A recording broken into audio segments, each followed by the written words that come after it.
Hello, friends. It's Hank, your pajama scholar. With an AGR at 9:15 thereabouts. It would be 9:17 now. And there are many things to discuss. But one thing I have been thinking about for quite some time that I believe it would be wise to bring to light, even if it is only a reasoned speculation.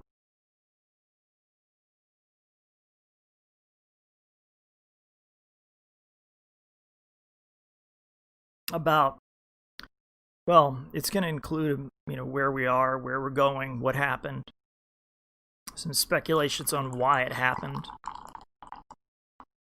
So one thing troubles me,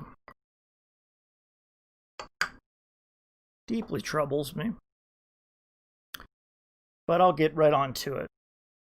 And what we're talking about today is truth, but we're also talking about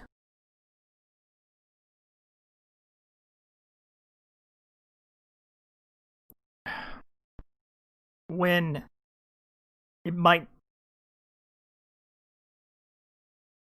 the truth might not have been possible. And I'll just get on a little bit with this speculation, okay? And then perhaps at another time, I'll talk more about, where we're going, where we're headed, what the plan might look like for a future America. Because I really don't appreciate all that thought of civil war.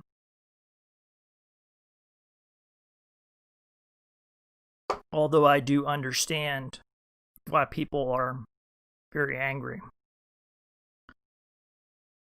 So, I wanted to talk about the Machiavellian underbelly, or the Machiavellian underbelly of America's covert 9/11 action, and what that might mean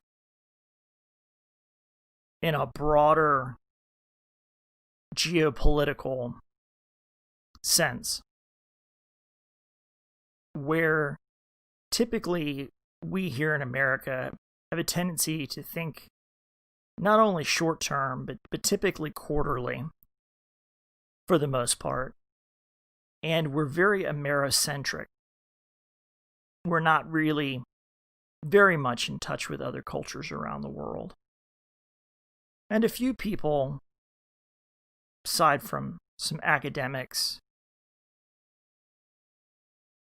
I would say soldiers, by and large, have more experience in geopolitical affairs than, say, some academics. But my point here is not to warmonger or anything of that nature. It's simply to try to bring to light what I believe a very real possibility could have been and still might be, given all the things that we're seeing unfold, and where it wouldn't take a genius or a rocket scientist or a brilliant military strategist or planner to understand where the world was going. And what I'm talking about here, most specifically, is this contested region called Kashmir. I believe even Led Zeppelin had a song about it. But it's a little area that borders China and India and Pakistan. And historically, they've been big-time enemies. And when I mean big time, I mean big time. It goes back centuries. The last time that those powers in that area had it out in the Indus Valley region around 2500 BC, it was so brutal, we're still talking about it today. This was 2,500 years before the birth of Christ. And we're still talking about it today for the savagery and the brutality of that particular conflict. So that enmity goes back between those cultures for that long. But this is not the only point. The greater point is those powers, all three of them, are nuclear armed power. They are also some of the most, if not the most, populous nations on the planet. So we're not talking about millions. We're talking about billions. Excuse me. Now, the last time I checked, America had a population, or has a population, of approximately 350 million people. So for us to be bickering about whatever we're bickering about when we only have 350 million people and plenty of space to move around in, it seems a little bit trite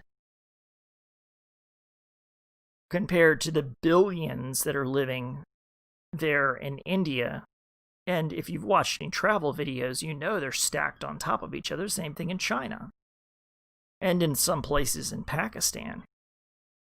Although that terrain doesn't necessarily favor that type of thing. But let's not forget, the majority of people on planet Earth live in Nile, Delta, Valley kind of regions, where the river mouths open up into the ocean, where the water flows down from a pristine mountaintop source.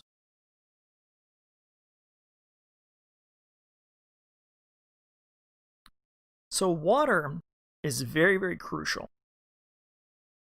The Chinese have had a bad habit of poisoning their water. People that live upstream in India do a little bit better than the ones that live downstream, and Pakistan is running out of water very quickly. So are the Indians, and so are some other Chinese cities, and even cities in the West.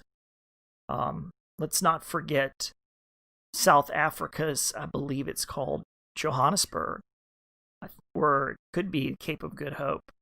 One of them is just about out of water. So we know water is going to be a big issue in the future, and it's coming sooner rather than later for many.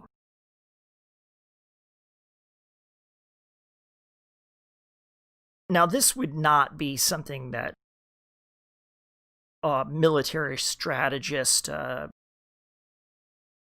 forward thinker, or even a historian could not see the level of conflict that could potentially erupt here. We have 3 nuclear armed powers engaged in a multifaceted exchange of zero-resolution hostilities. And when I call zero-resolution hostilities, I'm talking about hostilities that are based on ancient blood feuds, resources, religion, and an inability to take care of the population. It's essentially when you get into a position where if you fight, you might die. But if you do not fight, you will die, because you will have no water. So you must fight, even if you didn't want to, even if you were the most peaceful person on earth.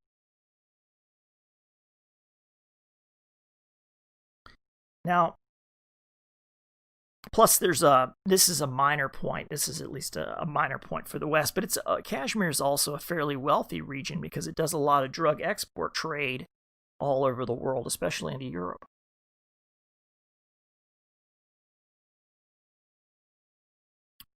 But that's really minor when we're discussing this whole issue.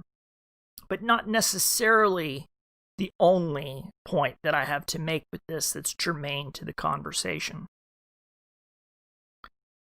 So let's not forget that the British invaded Afghanistan. They surrendered India, they allowed it to become a sovereign state. So the British came back from their colonialism, and the Indians established their own independent state outside of British rule, just as the British receded from their interest in Hong Kong and turned it over to China in the 1990s. The British understand, just as we Americans understand, that sometimes you cannot go on, despite the fact that the British had naval superiority for so many, many, many years. And we Americans enjoy naval superiority and still will continue to for the foreseeable future. Except in a few regions, which we'll work on. And it's not a huge big deal because fortunately we have an ally in that arena. And that's more based on, there's a little bit of trade arrangements and things that have to do with that, but very little. I wouldn't say very little, but it's not super consequential. But it's gotten to the point where, see, at the end of World War II, the United States was given the responsibility and did it very well to basically make sure that the sea lanes were open to prevent war, to prevent the outbreak of major hostilities, to keep conflicts lower. I maintain that a lot of the wars that America has gotten pulled into those wars for European interests.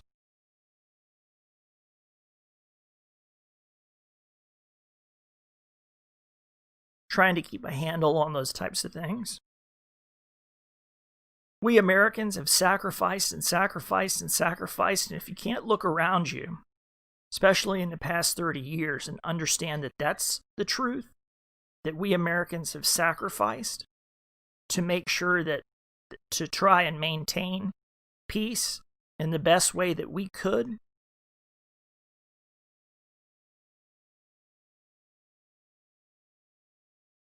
you might be missing some portions of the bigger picture, which I'll try and speculate enough to fill in. And you may disagree, but I believe that there's enough evidence there.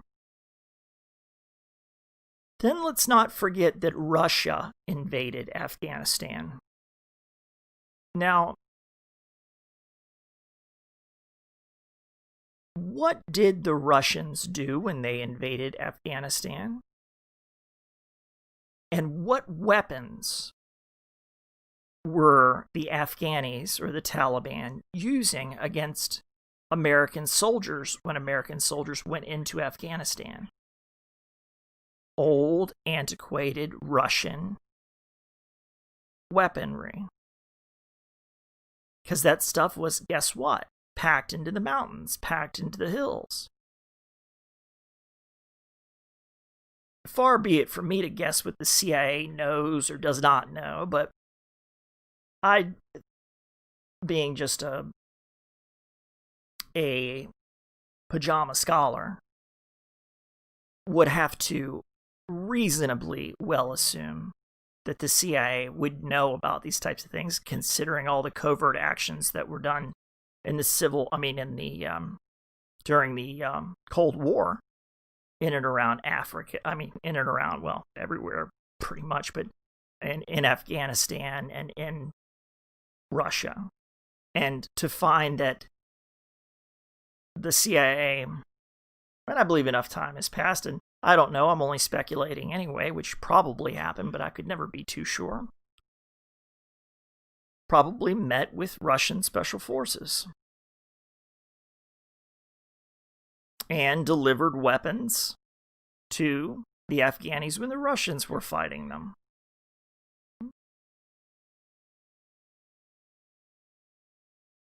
Now, was that to stop the spread of communism?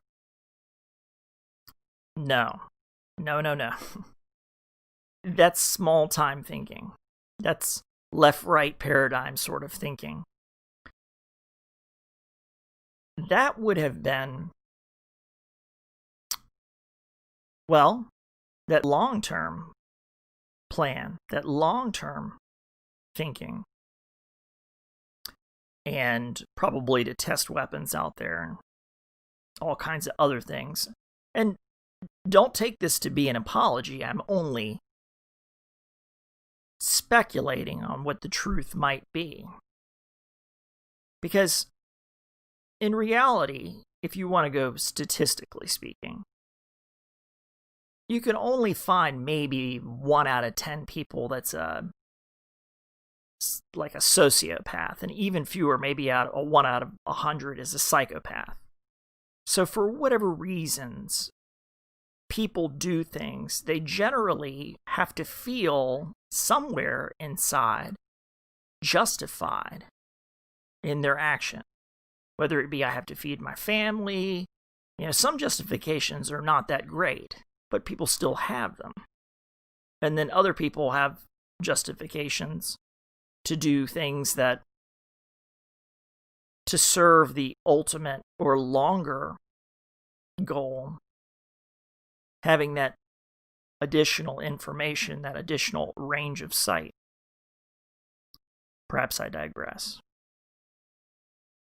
So, the Russians invade Afghanistan, and then we Americans invade Afghanistan.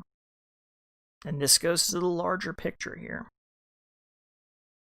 Now, I've already spoken how the British had already or were beginning the process of withdrawing from being the global power, the security force in the world, so to speak.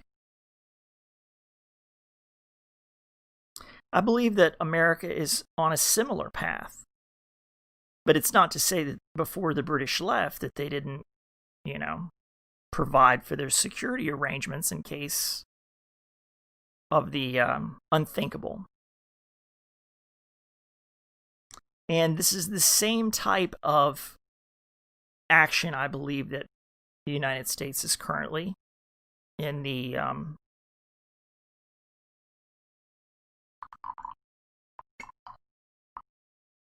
process of doing. Because we are a war-weary people. Not to say that we won't, fight to the death and stomp your fucking guts out if you really give us a hard time. But it's a step back to say that it is time for us to rebuild. It is time for us to concentrate our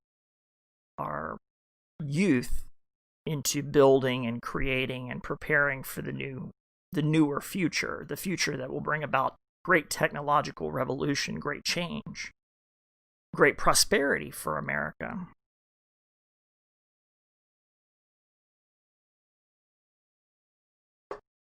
Now, I'm going to bring you a cold, hard truth here.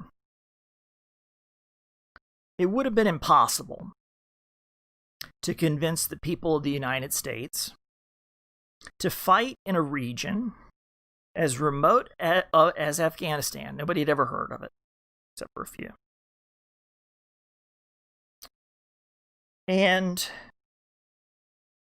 this is a situation where you cannot really reason with people. You cannot really explain the long-term goal. And if you did explain the long-term goal, you may defeat the objective to begin with by revealing what the objective was and therefore not being able to do it at all. So they needed a false flag of monumental proportions. And when I think of this, I also think of Pearl Harbor. I also think of, I forget, what was that ship they blew up, that the Cubans or something supposedly blew up that got Teddy Roosevelt, the Rough Riders down there in Cuba, I think. Something like that. They blew up a medical ship, or the sinking of the Lusitania. All right. Or the Gulf of Tonkin. Because we are a democracy. Well, not a democracy, we're a republic. But we are a free people. We are an armed people. We are a people that often think quarterly. We are not particularly interested, our forefathers wrote about this, not to be interested in global affairs because it complicates things. And as I've seen in my lifetime, you're used by other powers as if America were still a colonial power. So a move to a more isolationist stance in America, for whatever hardships we may have to endure in the interim, is far better than having to deal with every little small dispute in the world. Well, but some of them can be quite big. And I'll give you an analogy for this in a bit. And it would have been impossible to convince the people of the United States to fight in that region as remote as Afghanistan without that major false flag. And for the most part, Americans are America-centric. I'm repeating myself a little bit. So I just want to point out the geological. Well, let's talk about maps. Let's bring in a little visual aid while I stumble around with these words a little bit.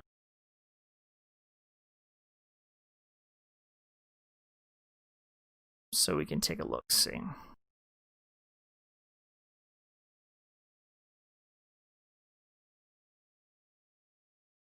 Let me bring it up for you guys here. All right. Clearly, that's India, China.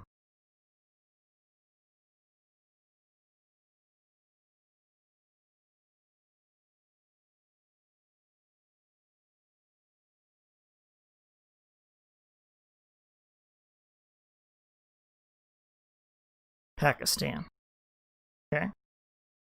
So we're looking at 3. We've got Afghanistan, Pakistan, India, China. This right here, that's your water, baby. Big time. Big time. See these red lines? That means it's a contested region. It means that you've got these powers fighting over it.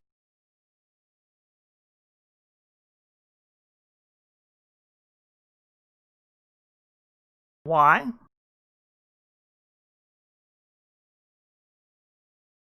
This is why.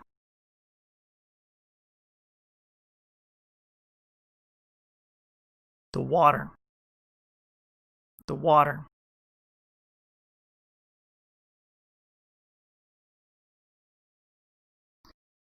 Now, I'm going to bring you a little conclusion here. But this mountain feeds the rivers that support a lot of life on this planet. We're not talking millions.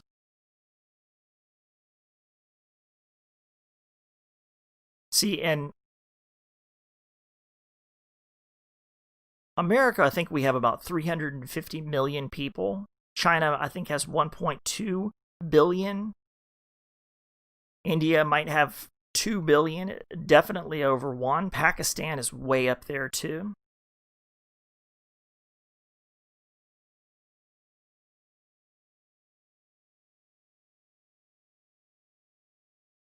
Yeah.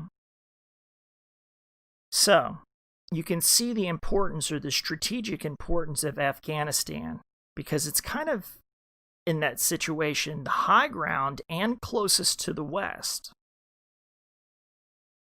And, well, Pakistan and Afghanistan happen to be, in my opinion, some of the world's most defensible terrains.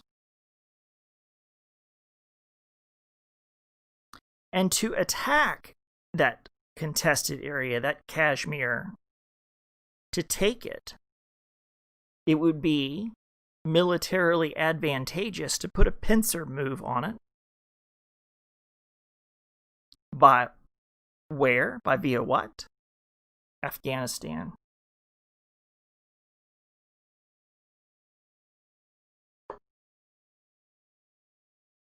So, we're not talking about millions.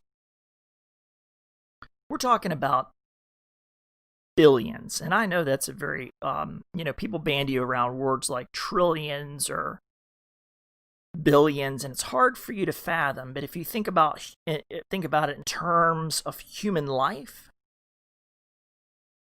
it would make World War I, the Civil War, and World War II all look like a fucking dog show. When you're talking about that many people going to war in that territory with nuclear arms, all three of them are nuclear power, over something that they must have, and that's water. Like I say, if you don't fight, you die. If you do fight, there's a chance you'll die.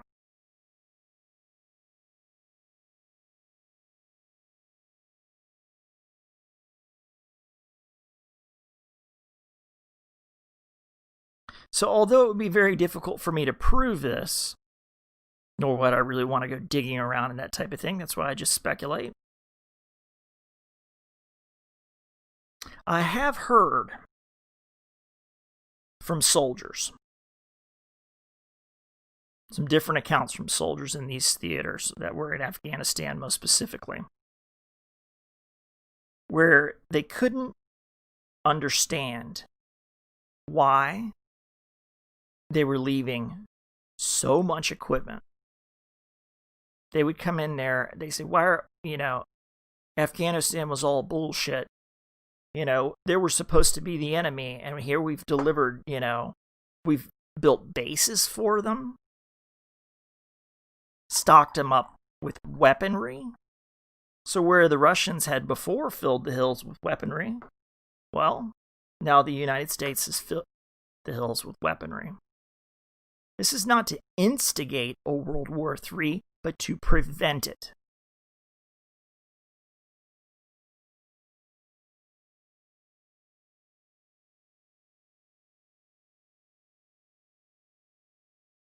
And so the soldiers are definitely confused.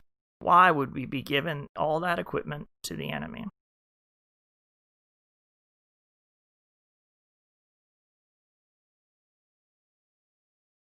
Now, the Taliban or the Afghanis, they're protecting their way of life. They have a way of doing it.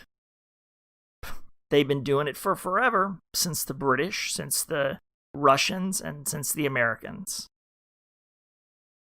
But in addition to leaving equipment to prevent World War III, make it very difficult for any one of those superpowers to grab that little spot, or not that little spot, but that critical spot, has now become much more difficult, which would make the spread of World War III to the West and beyond much more difficult.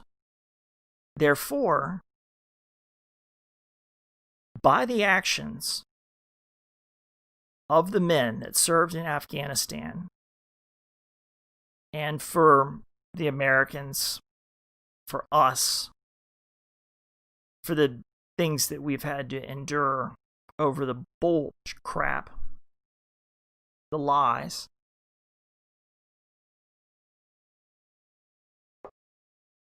what pains me the most is to think that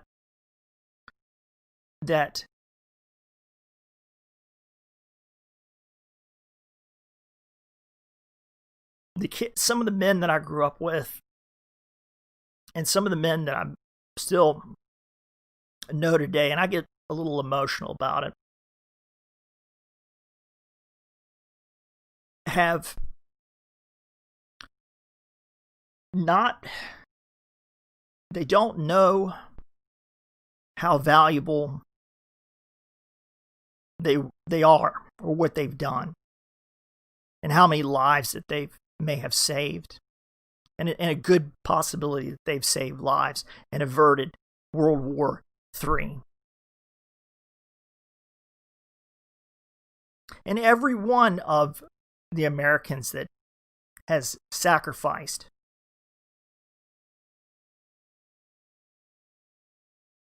and what we've all paid collectively as a society, it hurts. But I won't be so confused as to not look at the broader picture.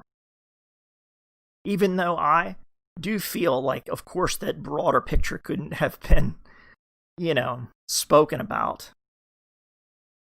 until enough time had passed. And I believe enough time has passed now where, the job is done. But I just never, what really would hurt the most is for a soldier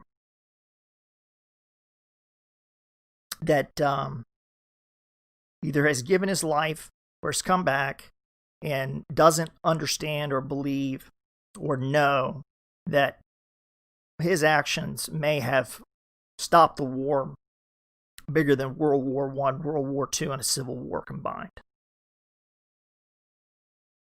saving billions of lives.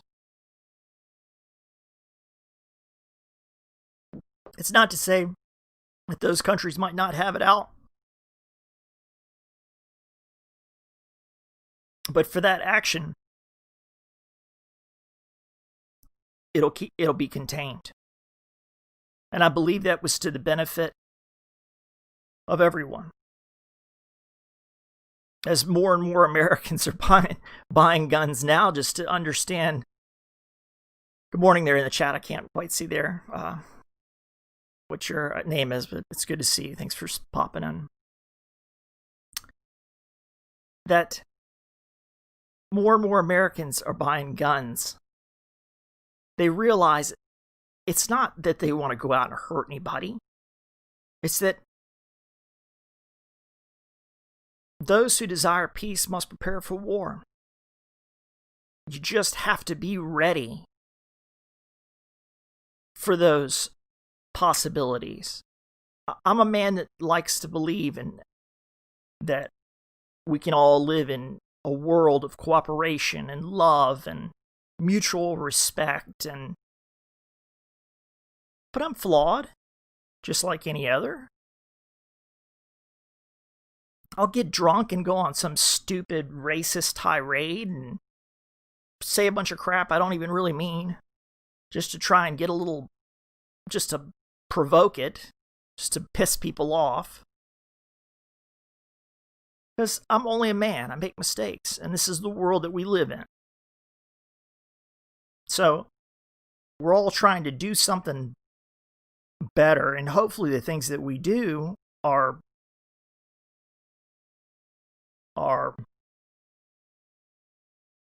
more worthy than the mistakes that we make.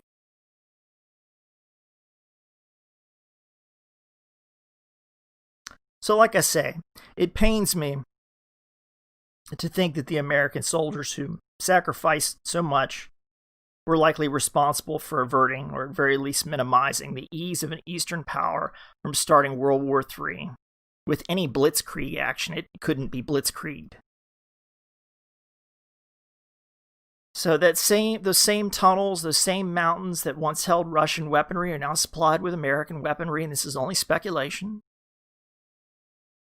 And like I said, the soldiers did remark to me, and I can see the geography. And I do know the stress of the water resources, and I do know the ancient enmity that's lasted for over 5,000 years between those cultures, especially over that region. Now, American strategic planners and foreign intelligence specialists required boots on the ground, not only to probably cover up this action, otherwise they would have had interference from everybody from India to Pakistan to China to try and block it. I'm sure that there were people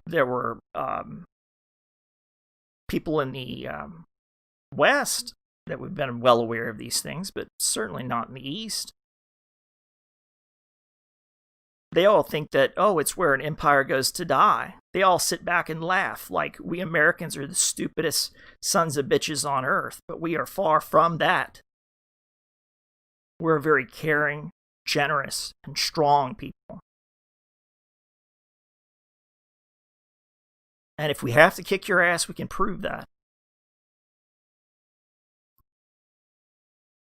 And we're moving past the ages now where we have to just kick your ass over it. We're moving into the age of strength, where to stay the blade is the stronger man. To show mercy is the stronger man. To think past that one simple solution. To think past violence. To think your way past a problem and solve it long term.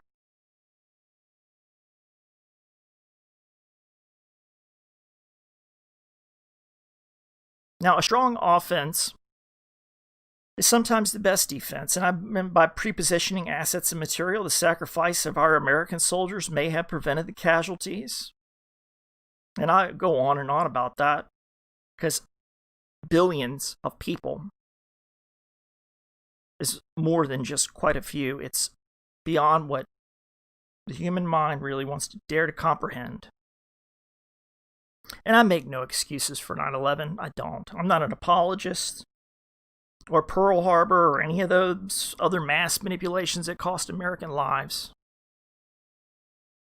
And like I say, I wish the world was a self-regulating, peaceful place where we just all learn to live with courage and with honesty and cooperation and truth and understanding. We all had enough to drink. We all had enough to eat. We all had enough to live. But the only thing that's worse than war is for the honorable men that would fight it could not have been told why, the truth of why they fought, and not understand that they won, that they achieved victory. I've commented before, people will down on the CIA or whatever for all the weird experiments or whatever, a couple bad apples or something get into that line of work because it's about secrecy. Of course you're going to get some psychopath that's in there because the CIA teaches you how to hide stuff and perform all kinds of disgusting crap. But let's not forget, we were not all obliterated in the nuclear holocaust in the 1960s. I mean, the victories that are won when you never notice that they were won at all. Like, everybody else wakes up and goes to work, and they have no idea. They have no friggin' clue. You have to really appreciate the things that don't happen to you.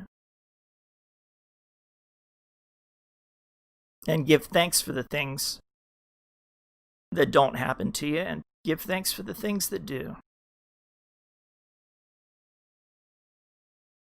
And sometimes people remark, I've heard this before, about having a time machine and going back and shooting Hitler, before he was capable of committing those atrocities. Well, we don't have time machines. Well, not that I'm aware of. And how would you know? Well, it's easy to say in hindsight. So if you hadn't done anything, and this did blow up into World War III because nobody took any action to do it. See, these are the types of things that some people know need to be done.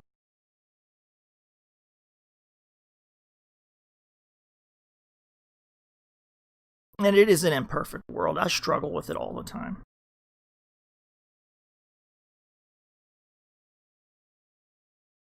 But I believe a great calamity was averted.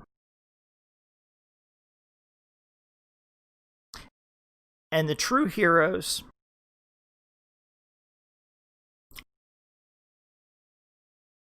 have not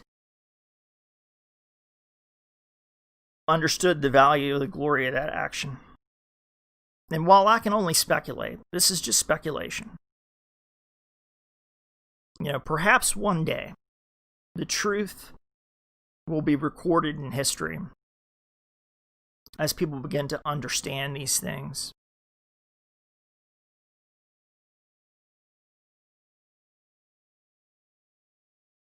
The valor of our good men, lost friends, and the scars borne by witnesses, and the blood and beneath within the soul will not be forgotten by me. But perhaps billions will never know. It's been Hank, your pajama scholar. Catch you on the flip side.